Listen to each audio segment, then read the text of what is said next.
Structure کے ساتھ مطابقت نہیں رکھتے، دونوں مطابقت رکھتے ہیں، ٹھیک ہے. جیسے سندھی میں مثال دیتے ہیں کہ بگول کا درد ہوگا کہ ہم اس سے بیر کی امید لگا کے رکھیں، بیر رکے گی اس سے. تو مطابقت لازمی ہے. جو ہم چاہ رہے ہیں، جو فروٹ ہم چاہ رہے ہیں، اس فروٹ کے لیے ہمیں درخت بھی وہی لگانا ہے، نصاب بھی ہمیں وہی لانا ہے. اور طلبہ کی تقریباً سیم ہی ہے.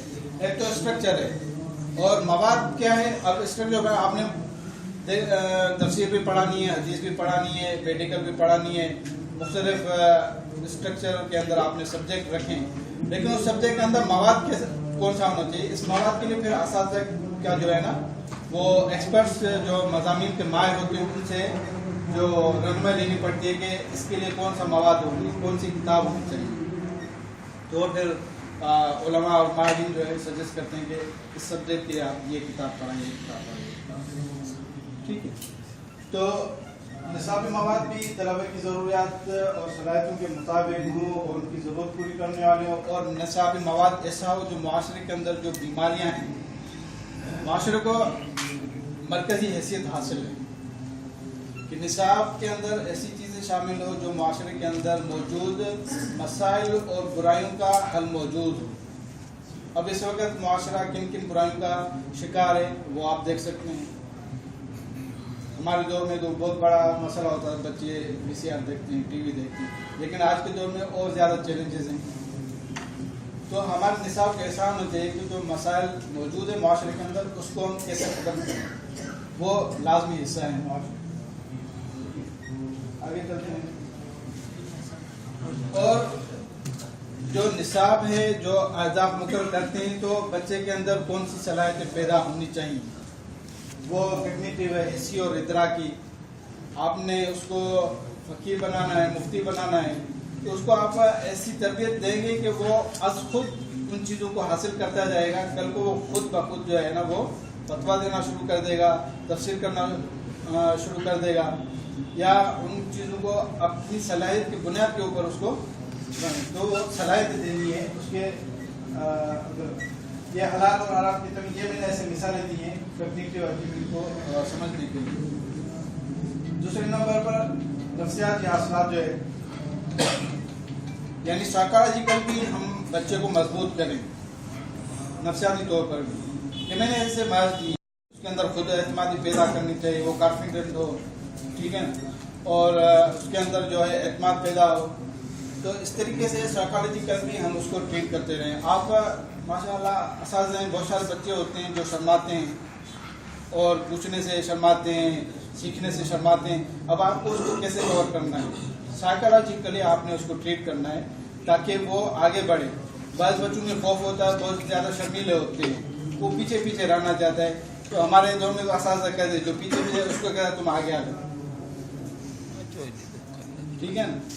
جو بچہ جتنا پیچھے چھپنا چاہتا ہے استاد اس کو اتنا آگے لاتا ہے. یہ سائیکالوجیکلی ایک استاد سمجھتا ہے کہ وہ کیوں پیچھے بھاگتا ہے. تو ہمیں ان چیزوں کو کور کرنا ہے. چوتھے نمبر پر فزیکل اچیومنٹ ہے. آپ اس کو ایسا سکھائیں نصاب کے ذریعے سے کہ وہ نصاب کے اہداف کو مکمل کرنے میں اس کے اندر صلاحیتیں آ جائیں. مثال کے طور پر اب آپ اس کو لکھنا پڑھنا ہے، اس کی رائٹنگ آپ اچھی کرا دیں، ترجمہ آپ اس کا اچھا کرا دیں، وہ ترجمہ اچھے طریقے سے کر لے، ٹھیک ہے نا. حدیث کا ترجمہ اچھے طریقے سے کر لے.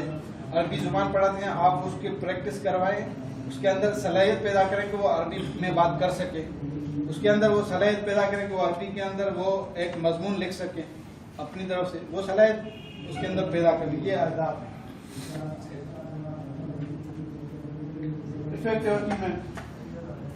اب یہ ہے کہ ہم مدارس کے اندر شکایت یہ بھی ہوتی ہے کہ بہت سارے جو شاگرد ہیں میرے جیسے کہتے ہیں کہ دین سے ہٹ گیا ہے، مدرسے پڑھا ہوا ہے اور اس طرح کی باتیں کرنے لگا ہے. یہ تو یہ افیکٹو اچیومنٹ سے تب آپ کو حاصل ہوگی کہ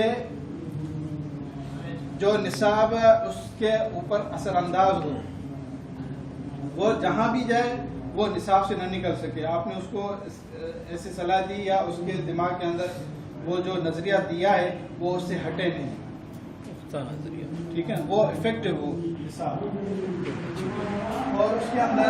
خصوصیات جو پیدا ہوں، وقت کی پابندی، ایمانداری، سچ بولنا، تو یہ اس کے اندر جو خصوصیات شاگرد کے اندر پیدا ہوتی وہ بھی اس کے اوپر بھی نصاب جو ہے افیکٹو ہو. تو اس پر میں اکتفا کرتا ہوں. اب آپ کا کوئی سوال ہو؟ ایک بھائی نے سوال کیا ہے کہ سر سید کو ہم کس طریقے سے، سر سید ایک شخصیت ہیں، ایک نام میں، ایک نظریے کا نام ہے. ان کا جو نظریہ یہ تھا کہ مسلمان بحیثیت قوم ہم پیچھے نہ ہوں، دوسری اقوام سے پیچھے نہ ہوں. انہوں نے جو ہے وہ بھی درس نظامی کے فارغ شدہ تھے، لیکن وہ رواجی علماء کے خلاف وہ اس چیز کے قائل تھے، انگریز کا وہ مخالف نہیں تھا.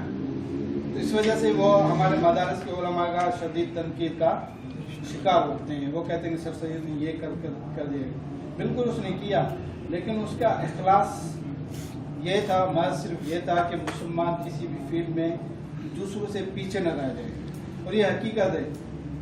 اگر وہ علی گڑھ مسلم یونیورسٹی انجینئر ہوتے، نہ کسی اور شعبہ جات کے ماہرین موجود ہوتے، ٹھیک ہے نا، یہ انہی کا کام ہے. اس کی وجہ سے اس معاشرے کے اندر ہمیں وہ ماہر افراد موجود ہیں.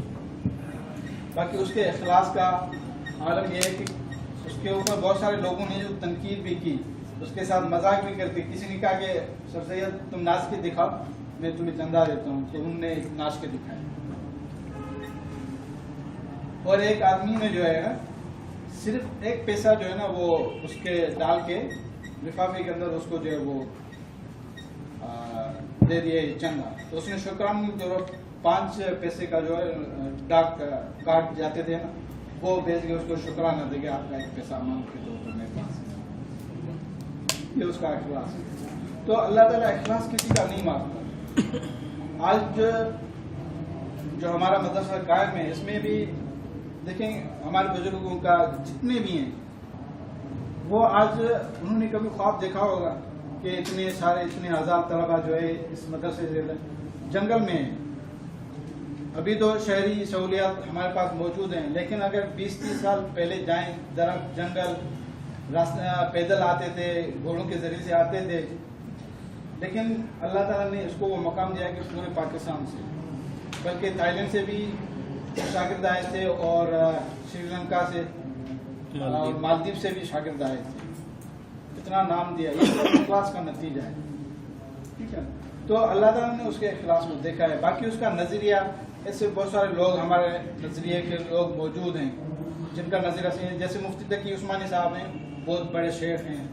وہ انہوں نے اسلامک بینکنگ کا جو نظام دیا ہے، پورے علماء کا اس کے اوپر تنقید کیا کر سکتے ہیں. ٹھیک ہے. تو ان کا ایک نظریہ ہے، جو اس کا اخلاص ہے آپ اس کو دیکھیں. باقی جو انہوں نے کہتے ہیں کہ انگریز کا ساتھ دیا، انہوں نے انگریزی کو زیادہ پنپنے دیا، یہ باتیں ہیں. لیکن اس نے جو ہے نا وقت کی رفتار کو دیکھا تھا، اور اس نے دیکھا تھا کہ اگر اس وجہ سے، لیکن بدقسمت یہ کہ اسی کی وجہ سے پھر جو ہمارا نظام تعلیم چاہیے یہ تھا کہ ایک سبجیکٹ سے مثال کے حوالے سے آپ کے